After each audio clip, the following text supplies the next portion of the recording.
అడిగారు, బాగా కక్ష పెట్టాడు, మంచిదే, నాకేం ఐ డోంట్ కేర్. ఎందుకంటే నేను అసెంబ్లీలో కూడా బ్రహ్మాండంగా మాట్లాడతానని, నా మాటకు ఆయన సమాధానం చెప్పలేడని, బయట ప్రెస్ మీట్లో కూడా నేను బాగా మాట్లాడతానని, దానికి సమాధానం కౌంటర్లు ఇవ్వలేరు కాబట్టి నన్ను ఏదో ఒక విధంగా శాసనసభకు రాకుండా అడ్డుకోవాలనేటువంటి ప్రయత్నంతో మా పార్టీలో, కాంగ్రెస్ పార్టీలో ఉన్నటువంటి వస్తాదిని తీసుకొచ్చి నాకు ముందు పోటీ పెట్టారు.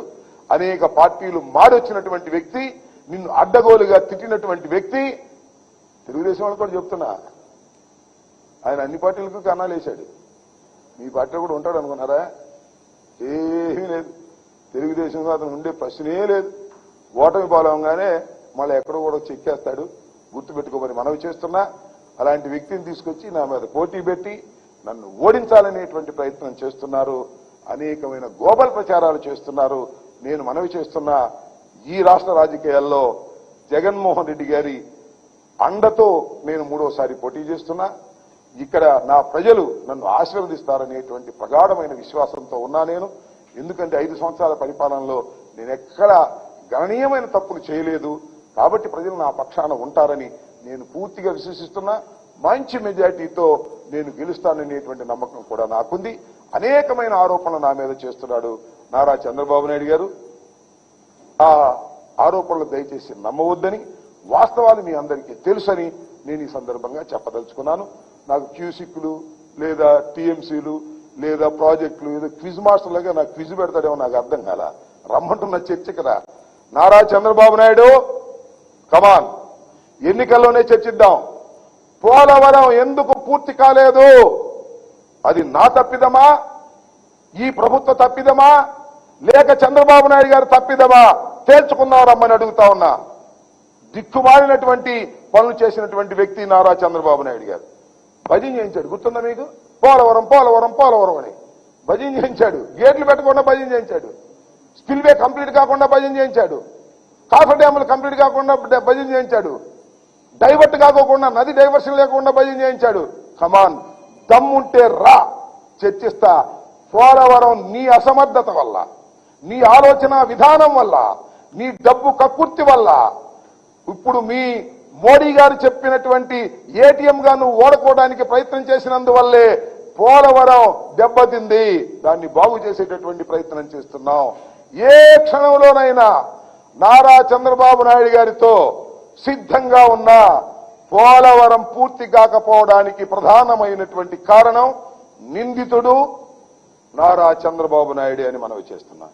అదేమంటే పతితో మాట అంటారు, రాంబాబుకు డ్యాన్స్ వేయటం వచ్చని.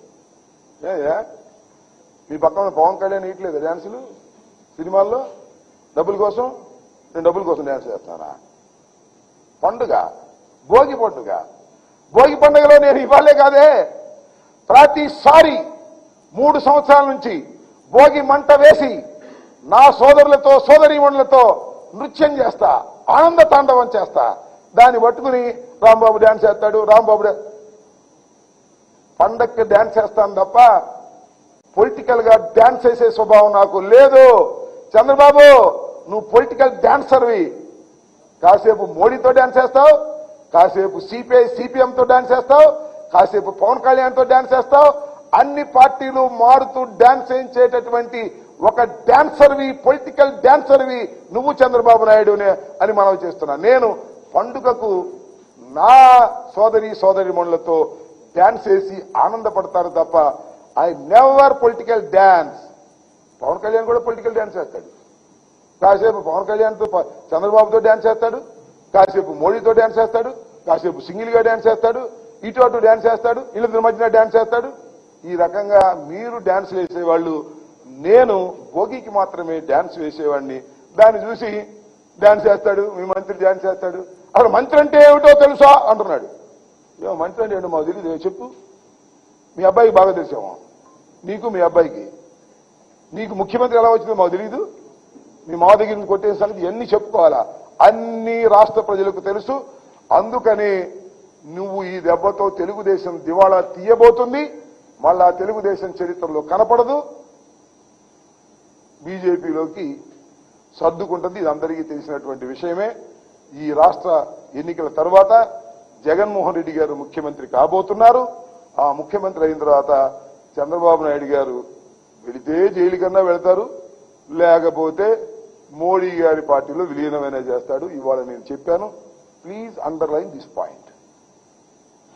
ఇది ఖచ్చితంగా జరుగుతుందని కూడా ఈ సందర్భంగా చెప్పదలుచుకున్నాను.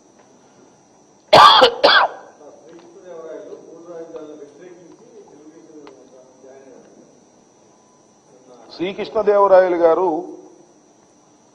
3 రాజధానులకు వ్యతిరేకించడం వల్ల నేను తెలుగుదేశంలో చేరాను అని చెప్పారని మీరు అంటున్నారు. నేను వినలేదు. నిజమై ఉంటుంది. ఎందుకు స్వామి అంత అబద్ధాలు ఆడతావు? నీకు టికెట్ ఇవ్వలేదనే కదా అక్కడ చేరింది. ఎవడో తెలియదు. ఇది బీసీలకు ఇవ్వాలి. లావు శ్రీకృష్ణదేవరాయలు గారు మీరు వెళ్లి గుంటూరులో పోటీ చేయండి అని చెప్పారు. ఇంతే కారణం. 3 రాజధానుల గురించి ఇప్పుడు మాట్లాడావు నువ్వు వైసీపీలో ఉన్నప్పుడు. అయితే ఏ మాటకు ఆ మాట చెప్పాలి. కన్నా లక్ష్మీనారాయణ గారు చంద్రబాబు గారిని తిట్టాడు కానీ లావు శ్రీకృష్ణదేవరాయలు మాత్రం ఎప్పుడు చంద్రబాబు తిట్లా. అంటే ప్రీ ప్లాన్ గానే ఉండాలన్నమాట. తిడితే మళ్ళీ అక్కడికి వెళ్ళలేమని. ఈ కన్నా లక్ష్మీనారాయణ తిట్టాడు. లావు శ్రీకృష్ణదేవరాయలు వేరే కదా ఆయన. మీకు తెలుసు కదా ఆయన పరిస్థితి ఏంటో. అందువల్ల ఆయన ఎప్పుడు చంద్రబాబుని తిట్టను కూడా తిట్టలా. ఎందుకంటే మళ్ళీ చంద్రబాబు పంచం చేరదాం అనేటువంటి ఆలోచన వాళ్ళకు ఉంది కావని అందుకని తిట్టలేదు. అయ్యా నేను మనవి చేస్తున్నా, లావు శ్రీకృష్ణదేవరాయలు గారు అబద్ధాలు ఆడుతున్నాడు. ఆయన 3 రాజధానుల గురించి కాదు. ఆయన గుంటూరు వెళ్లి పోటీ చేయమన్నందుకే ఆయన సైకిల్ ఎక్కి ఇవాళ ఒక బీసీ మీద పోటీ చేస్తున్నాడు. బీసీకి సీట్ ఇస్తానంటే పార్టీ మారినటువంటి లావు శ్రీకృష్ణదేవరాయలు గారికి బీసీల ఓటు అడిగే హక్కు లేదు. ఏ ఒక్క బీసీ కూడా ఓటు వెయ్యడు. తుక్కుగా అత్యధికమైనటువంటి మెజార్టీతో అనిల్ యాదవ్ గెలవబోతున్నాడు.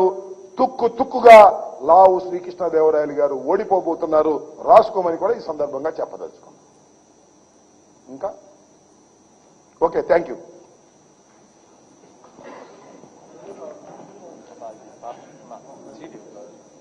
ఏంటిది?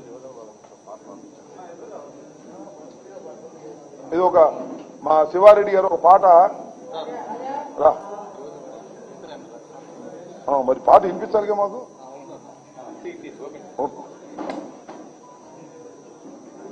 ఎవరి మీద? నా మీదనా? రైట్.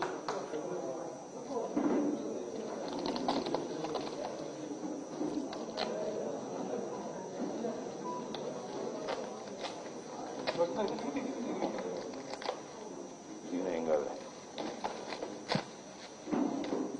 రైట్. పాట వినిపించండి. మరి కూడా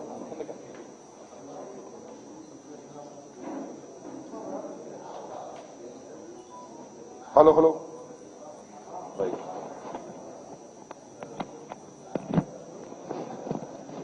పాట వినిపిస్తావా?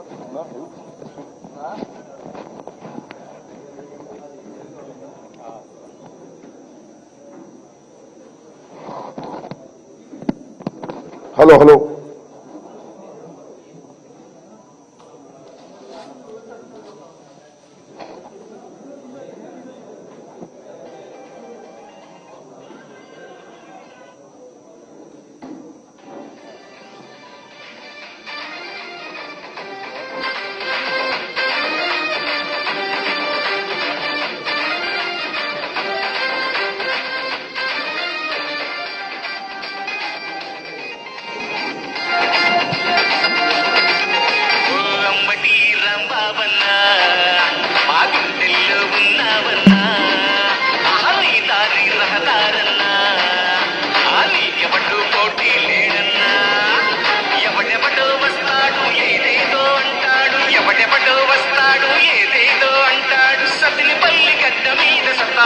నాయకుడు అడుగడుగు రంబాబన్నా